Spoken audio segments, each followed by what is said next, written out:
As Therese said, if we can hang on for a couple of days, things are going to be a lot better. Sounds like Indian summer maybe later in the week. Maybe by the end of the week, but boy, in the interim, it's going to be very chilly. Maybe a few snowflakes in northwest Iowa. Great for my days off. Yeah, we don't like to. Yeah, your days off too. How about It's been that? a long time, but by now I might as well stay indoors, so the best is out of the way. So let's take a look at why we're going to have some changing weather over the next couple of days. It's all because of the jet stream. A pool of very chilly air has settled into the western part of the country in the form of a very large trough of low pressure. The warm air now pushed off well to the south and southeast with the moisture flowing on up to the north. So we combine that moisture with the cold air moving over the moisture of the Midwest. We can produce plenty of shower activity. And that is expected to be the case here over the next few days. That's combining with upper level disturbances approaching from the west, moving up over the Midwest. And as that warm, moist air interacts with those upper air disturbances, we see showers break out over the region, and that'll be the case again during the day tomorrow and on into Tuesday. And today was a chilly day as temperatures only managed into the 50s across pretty much the entire state. The coolest readings in the northwest with readings there in the low 50s, but over southeast Iowa, mid and upper 50s, we managed just enough sunshine to push our temperatures up a little bit.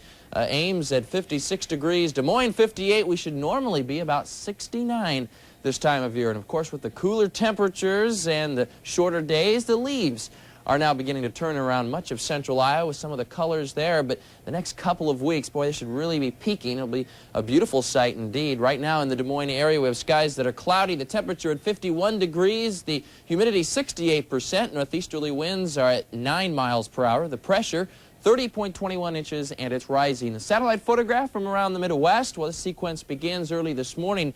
We can see showers and thunderstorms from eastern Oklahoma up into Missouri and Illinois. These actually developed last night in Kansas and northwest Missouri, dropping an inch of rain in Kansas City, over 2 inches of rain in St. Louis, but they moved on off to the east with the cold front before more blew up over Arkansas and southeast Oklahoma, where there was some severe weather.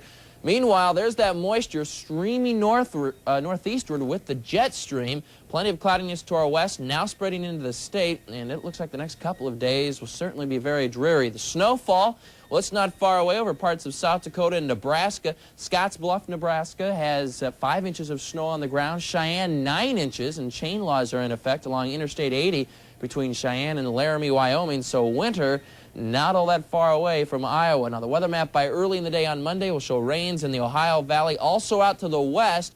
By early tomorrow night, the rain spread across much of Iowa, much of the Midwest, and by early Tuesday, well, it begins to exit with quite an area of wet weather over the Ohio Valley. Sunshine should be in here by the middle of the week. So for tonight, mostly cloudy skies. The low will drop to 42 degrees. For your Monday then, mostly cloudy, windy and cold. Northeast winds will be brisk. The high only 48. Look for rain to develop during the day. Tomorrow night, a cold rain over the area. The low dropping to 38. Some parts of northwest Iowa could see a rain-snow mixture, but certainly nothing significant in the way of snow.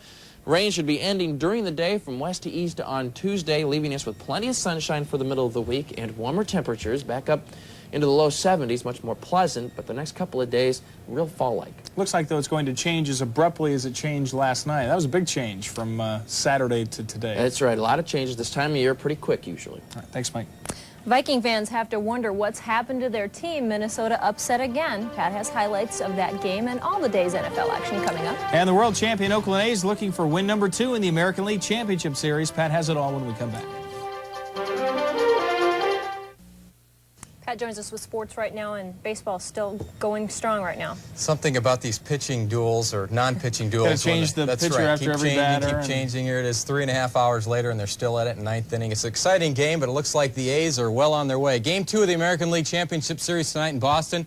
The Red Sox hosting the A's. Oakland trying to take a 2-game lead in the series. Boston took a 1-0 lead in the third, but Oakland has come back, and they lead it 3-1 in the top of the ninth. Oakland is still It's 4-1 now, rather, and Oakland is still batting. Now to football in week number 5 of the NFL. We begin with a key NFC Central matchup in Chicago between the Bears and the Packers. It was a cold, wet, and windy day at Soldier Field. We pick it up late in the first quarter. Chicago capped off an 80-yard drive with his 3-yard touchdown run by Neil Anderson. The Bears had a 7-3 lead. They led it 10-6 at the half. Moving to the third period after a Green Bay fumble, Mike Tomczak with a bootleg. He goes in 6 yards for the score, 17-6 Chicago. The Packers tried to come back. On the first play of the fourth quarter, Don Mikowski hooked up with Sterling Sharp for the 75-yard TD strike. Green Bay had cut the lead to 17-13. But the Bears' Kevin Butler kicked a 51-yard field goal, and Chicago added another touchdown to pull away. The Bears win at 27-13. They improved to 4-1. Another Central Division matchup in Minnesota. The Vikings and the Lions. Detroit had Minnesota's number all afternoon. Barry Sanders takes the flare pass in for a 22-yard TD, and the Lions had a 10-6 second quarter lead. Fourth quarter now, tied at 20. Detroit's Bob Gagliano hits Terry Greer over the shoulder. It's eventually ruled a touchdown. The Lions shocked the Vikings 34-27. Minnesota off to its worst start in over 20 years. They fall to 1-4. Another upset took place this afternoon in Indianapolis, but the Chiefs looked in control early. Steve DeBerg hooks up with Rob Thomas on a 21-yard touchdown, 10-0 Kansas City. The Colts came back and kept it close. Then in the fourth, they took the lead when Albert Bentley scored on a 10-yard run. 20-19 Indianapolis with under 6 minutes to play. The Colts added a field goal as they knocked off KC 23-19. In Miami, the Jets were looking to upset the Dolphins.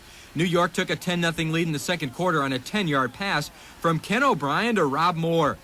But Dan Marino would rally Miami in the fourth, trailing 16-13 with 1:11 to play. Marino connects with Mark Duper for the game winner. The Dolphins escape with a 20-16 win. The world champion 49ers had a scare in Houston. After an interception, Warren Moon hit Drew Hill for a 30-yard TD and a 14-zip Oilers lead. San Francisco fought back thanks to a couple of long touchdown passes. This one from Joe Montana to John Taylor in the fourth quarter. The 49ers come from behind to edge Houston 24-21. And the Pittsburgh Steelers finally scored an offensive touchdown. Once they did, they couldn't stop. Here, Bubby Brister hits Eric Green for the TD. Pittsburgh drills San Diego 36-14. Elsewhere, Dallas beat Tampa for their second win of the year. Seattle down New England 33-20. Atlanta got by New Orleans 28-27. Cincinnati beat the LA Rams 34-31 in overtime. And tonight, it was the Bills 38 and the LA Raiders 24. Not the best of conditions this morning for the 14th annual Governor's Cup Road Race. It was cold and windy as over 800 runners started the 10K and 2-mile fun run. What would a Governor's Cup road race be without the governor? And there he is. Terry Branstad took part in the 2-mile run. Wearing number 1, the governor finished in just under 19 minutes. The 10K winner for the second year in a row, Mike Carney of Des Moines. He covered the 6.2-mile course in 31 minutes and 30 seconds. Keith Fevold finished second, just 9 seconds behind Mike Carney. In the women's 10K, Muriel Nauman of Iowa City raced away to victory. Her winning time, 37 minutes and 30 seconds. After the race, I talked with two-time champion Mike Carney.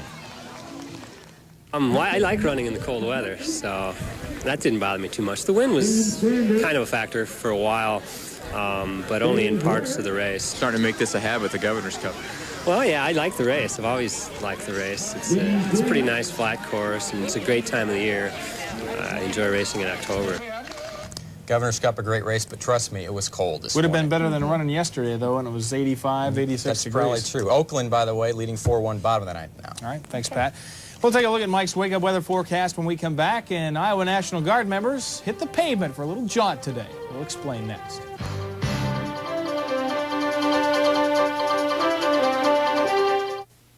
Fairly heavy coat and maybe an umbrella tomorrow morning when you head out. That's right, chilly start to your Monday. It'll be breezy with 40 degrees, rain developing during the day, then a cold rain through Monday night. The folks participating in the second annual Cactus March from Pella to Des Moines would have preferred Saturday for their walk, but at least it didn't rain on them today. Our camera crews caught up with the marchers near Reynolds, and this is actually a 2-day affair with both civilians and military personnel taking part. Today was the second leg of the march from Monroe to the State Fairgrounds. Walking enthusiasts from as far away as Oregon came in for this event. It's sponsored by the Greater Des Moines Volksport Association and the 103rd Corps Support Command. Have to catch all that great scenery out there in Jasper County, didn't they? Thanks for joining us. Thanks for staying up late with us. We'll see you next weekend. Good night. For around-the-clock news headlines in the Des Moines area, watch Newscenter 13 on Heritage Cable Channel 24 twice each hour.